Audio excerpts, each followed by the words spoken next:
Good morning student. आज का जो अपना अध्याय 3 जनसंख्या वितरण घनत्व और वृद्धि के बारे में अध्ययन करेंगे। इससे पहले हमने जो है भूगोल का पहला टॉपिक भूगोल का विशेष क्षेत्र में भूगोल क्या है वो देखा। उसके बाद जो दूसरा टॉपिक था विश्व की प्रमुख जनजातियां। उसके बाद जो आज का जो अगला अध्याय है वो तीसरा अध्याय जनसंख्या वितरण घनत्व और वृद्धि। सबसे पहले हम इस चर्चा करेंगे कि जनसंख्या, इसमें तीन चीजें हैं, जनसंख्या, फिर उसका वितरण, फिर उसका घनत्व, फिर उसकी वृद्धि। तो सबसे पहले जो पढ़ने वाले हैं आज हम सबसे पहले जनसंख्या, उसका वितरण और घनत्व तक पढ़ेंगे। तो सबसे पहले अगर मैं बात करूं कि जनसंख्या क्या है, जनसंख्या क्या है, तो हम जानते हैं कि इस धरातल पर या पृथ्वी पर जो विकसित जो क्षेत्रफल है उस पर जो लोगों का एक समूह है या लोगों की जो एक समूह एक जनजातीय रूप में जो पाए जाते हैं वह आपकी क्या कहलाती है, जनसंख्या कहलाती है। जैसा कि इसमें एक शब्द रहता है जनसंख्या, जन का मतलब होता है लोग और लोगों का धरातल पर पाए जाने वाला समूह।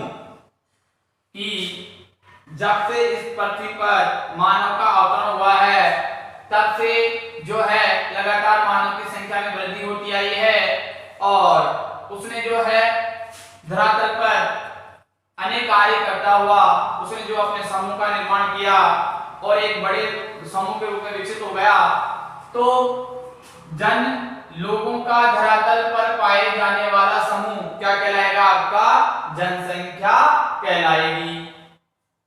इसके बाद बात करते हैं वितरण। अगला टॉपिक है आपका वितरण।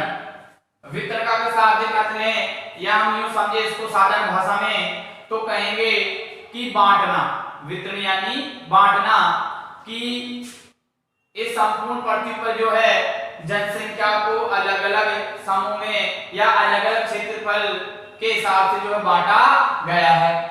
तो इसको परिभाषित कैसे करेंगे, जनसंख्या वितरण से आशय है जन समूह के स्थानिक वितरण से, स्थानिक यानी स्थान विशेष में बांटना। और यहाँ पे लिखा भी आगे मैंने स्थान विशेष में बांटना, कि जनसंख्या के स्थानिक वितरण से आशय है कि लोगों को स्थान विशेष के आधार पर बांटना। उसके बाद देखते हैं जनसंख्या घनत्व, कि जनसंख्या घनत्व क्या है, जनसंख्या घनत्व क्या है। देखते हैं जनसंख्या धरातल के अनुपात से है। जनसंख्या घनत्व का तात्पर्य है कि जनसंख्या एम धरातल के अनुपात से, यानी अनुपातिक योग, एक अनुपातिक योग जिसे प्रति इकाई क्षेत्र व्यक्तियों की संख्या के रूप में व्यक्त किया जाता है। जिसे प्रति इकाई यानी किसी इकाई के रूप में उसको मापा जाता है, व्यक्ति क्षेत्रफल और व्यक्तियों की संख्या को व्यक्त किया जाता है, उसे जो हम क्या कहेंगे, जनसंख्या घनत्व कहेंगे। जैसे किसी धरातल विशेष पर 1 किलोमीटर में पाई जाने वाली संख्या क्या कहलाएगी, आपकी जनसंख्या घनत्व कहलाएगा।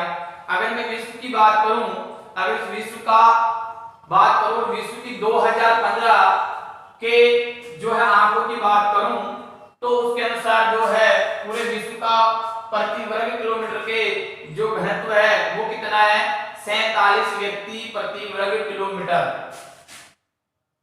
अगर मैं विश्व की बात करूं,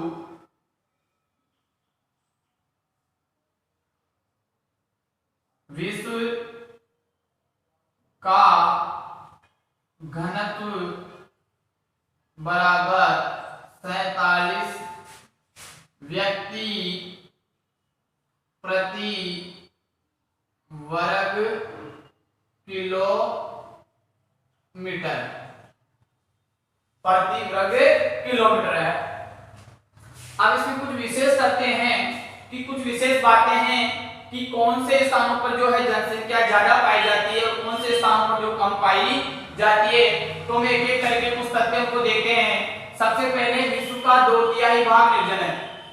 अगर मैं पृथ्वी की बात करूं तो पृथ्वी का जो 2/3 हिस्सा है वो कैसा है, निर्जन, यानी वहां पर कोई भी व्यक्ति नहीं पाया जाता है, जनसंख्या विहीन है, जनसंख्या शून्य है। इसके बाद देखते हैं कि 90% भूभाग पर मात्र 10% जनसंख्या रहती है। अगर उस पृथ्वी के 100 में से जो 90% भाग है उस पे क्या है, भूभाग पर मात्र क्या रहती है, 10% जनसंख्या पाई जाती है। ठीक है, इसके बाद देखते हैं अपन अगला, विश्व की 85% जनसंख्या उत्तरी गोलार्ध में तथा 15% जनसंख्या दक्षिणी गोलार्ध में पाई जाती है। क्योंकि पृथ्वी के 2 गोलार्ध हैं, उत्तरी गोलार्ध और दक्षिणी गोलार्ध।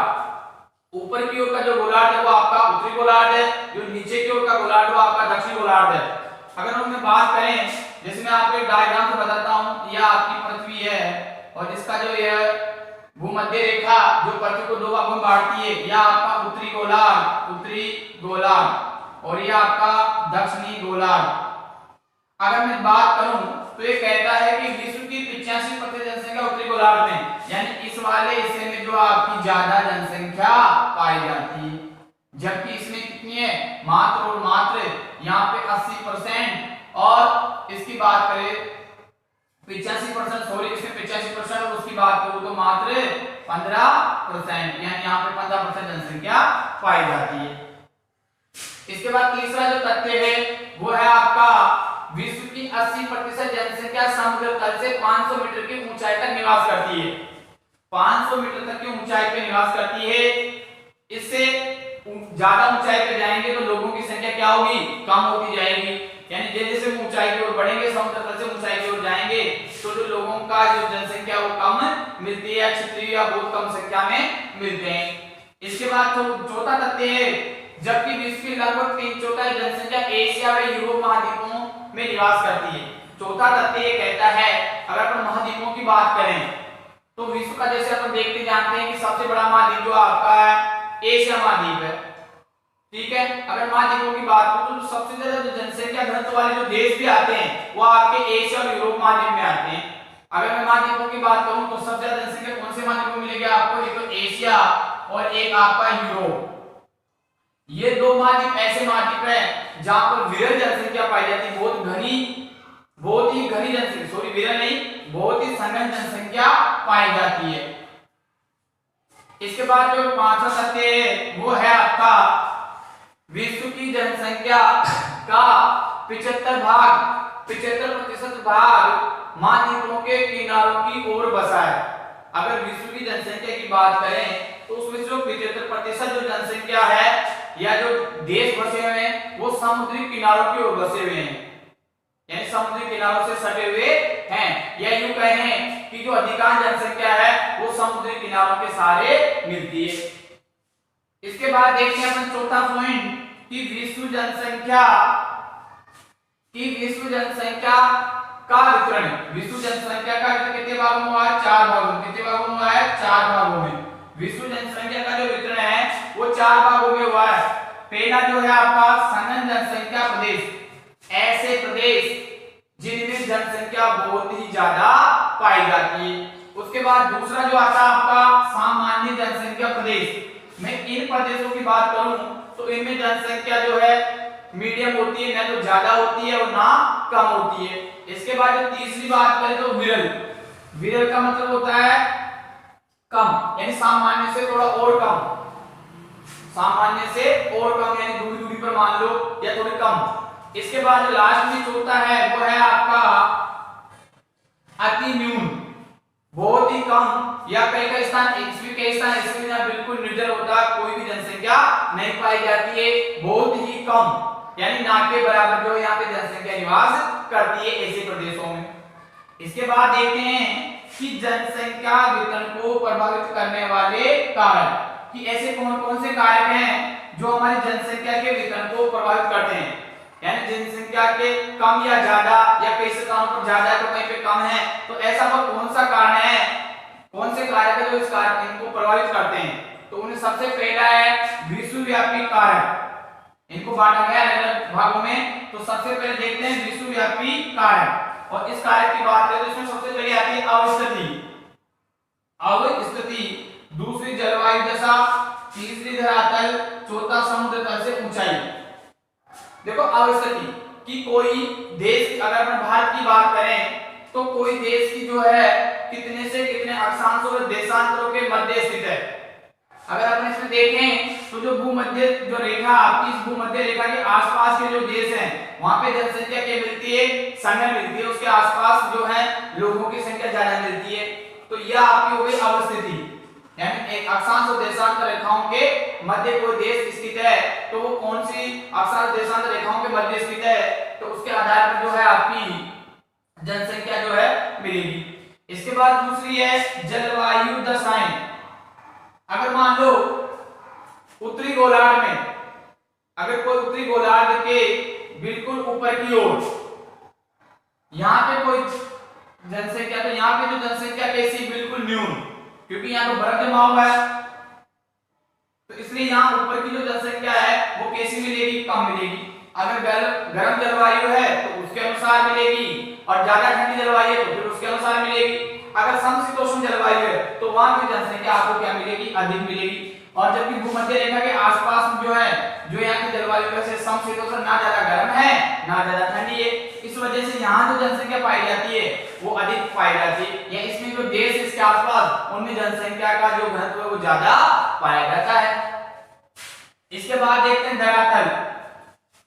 अगर मैं इसको एक छोटे से उदाहरण से समझूं कि मान लो किसी किसान को एक समतल और उपजाऊ और उसमें पानी की व्यवस्था वाला खेत दिया जाए तो उसमें पैदावार भी ज्यादा होगी, और उसके अनुसार वहां पे क्या होंगे, और लोग या उसके आसपास के जो है और लोग भी वहां आके निवास करने की कोशिश करेंगे। तो ऐसी बात यहाँ पे है, जहां धरातल अच्छा हो, ऊबड़ खाबड़ नहीं हो, उपजाऊ हो, तो वहां पे जो लोग हैं वो क्या करते हैं, अधिक मात्रा में निवास करते हैं। तो ये भी क्या है, आपका विश्वव्यापी कारक है। इसके बाद देखते हैं समुद्र तल से ऊंचाई, क्योंकि ज्यादा ऊंचाई पर जाने पर जो है आपकी जो है लोगों की संख्या भी कम मिलती है, तथा वहां पर पहाड़ी इलाके हो सकते हैं या जलवायु में कुछ परिवर्तन हो सकता है, इस वजह से लोग ऊपर की ओर कम होते हैं। या ऊपर आपने देखा भी था कि 500 मीटर से नीचे ये रहा कि जनसंख्या समुद्र से 500 मीटर की ऊंचाई तक निवास करते हैं, उससे अधिक ऊंचे स्थान पर जो जनसंख्या कम पाई जाती है, विरल पाई जाती है। इसके बाद देखते हैं अगला प्रादेशिक कारक, यानी कुछ प्रदेश के, प्रादेशिक यानी विश्व स्तर पर नहीं, इसको प्रदेशिक, जैसे अपन भारत की बात करें, भारत की भूस्थिति की बात करें, प्रादेशिक।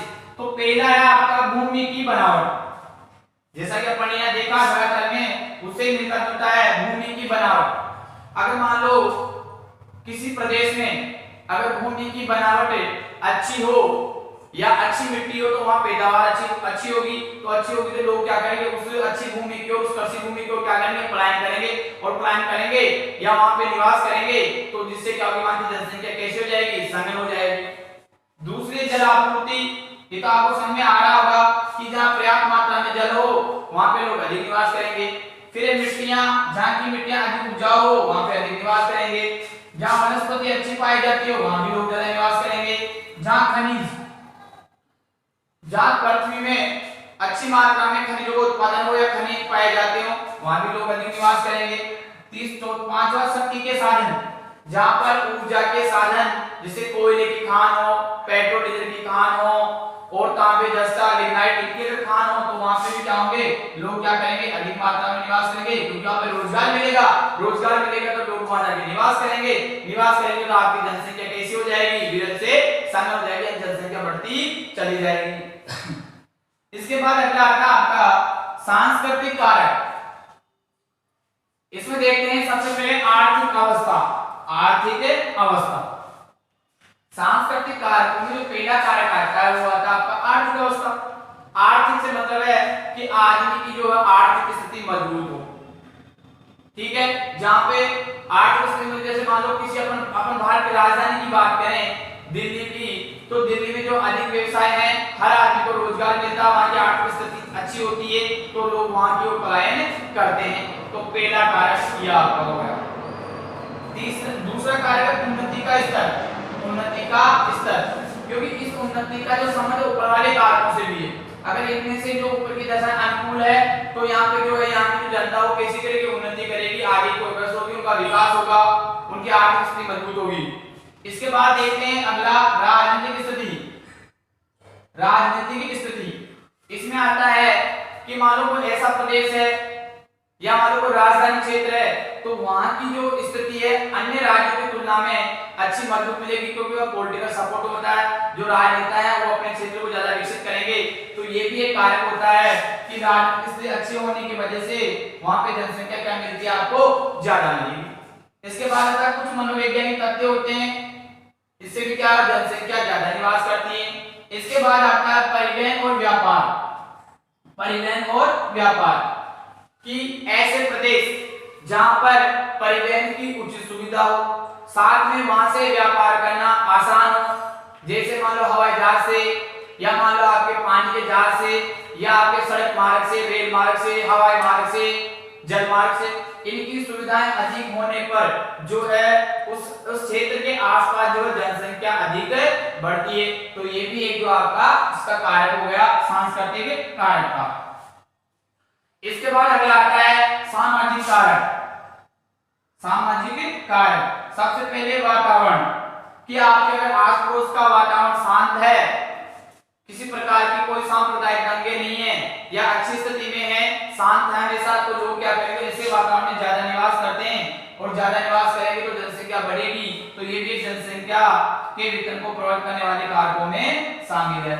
दूसरा धर्म, ठीक है, एक ऐसा समुदाय जो धर्म विशेष को अपनाता हो या वहां पे सभी धर्मों के लोग निवास करते हो तो वहां पे भी क्या होगा, जनसंख्या बढ़ेगी। या किसी समुदाय विशेष की बात करें तो फिर वहां पे जो लोग सीमित हो जाते हैं और सर्वधर्म वाली जो भावना आ जाती है तो फिर वहां पे जो आपकी जनसंख्या बढ़ेगी। उसके बाद आता है सामाजिक मान्यताएं। सामाजिक मान्यताएं ये भी क्या है, आपके सामाजिक कारकों में है और ये भी जो आपके जनसंख्या वितरण को प्रभावित करने वाले कारकों में, जैसे हमारे रीति रिवाज वगैरह जो होते हैं वो इन सामाजिक मान्यताओं में आते हैं। इसके बाद देखते हैं इससे जाएगा जो अगला है वो है घनत्व। ये वाला घनत्व, इस घनत्व की बात करेंगे सब। जनसंख्या घनत्व के प्रकार, अगर मैं पहले बात करूं जनसंख्या घनत्व ऊपर ही पढ़ चुके हैं, ये पढ़ चुके हैं, यहाँ पे इसे कहेंगे क्या है, लेकिन इसके बाद इसके प्रकार कि जनसंख्या घनत्व को कितने प्रकारों से बांटा गया है या कौन कौन सा होता है। तो सबसे पहले अपन देखते हैं गणितीय जनसंख्या घनत्व या गणितीय घनत्व। तो इसका जो निकालने का जो फॉर्मूला है वो क्या है, जनसंख्या बटा कुल क्षेत्रफल। जनसंख्या बटा कुल क्षेत्रफल निकालेंगे तो क्या हो जाएगा, आपका गणितीय घनत्व निकल जाएगा। इसके बाद दूसरा आपका आर्थिक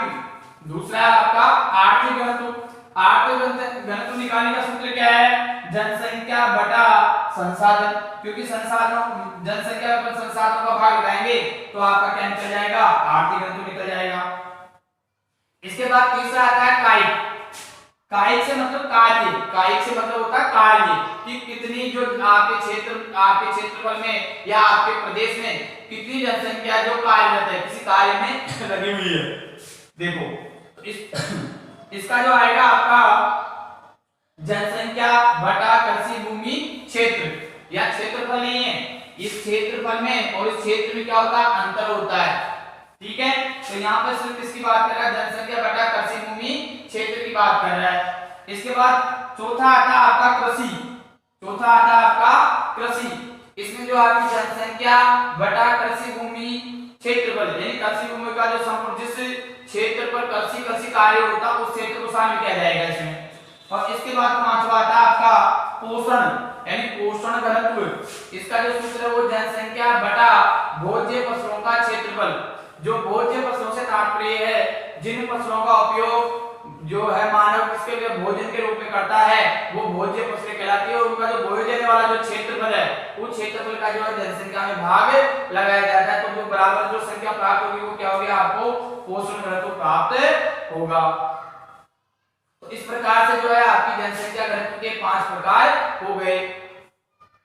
तो इस जो आज की जो अपनी क्लास है इस क्लास में अपने जो है जनसंख्या वितरण और जनसंख्या घनत्व, जनसंख्या वितरण को प्रभावित होने वाले कारक तथा उनको उनको बांटे, जो कौन कौन से प्रदेशों में बांटा गया वो। इसके बाद जो है आपका जनसंख्या घनत्व और उसके प्रकार, ठीक है, कौन कौन से प्रकार से जनसंख्या घनत्व ज्ञात किया जाता है।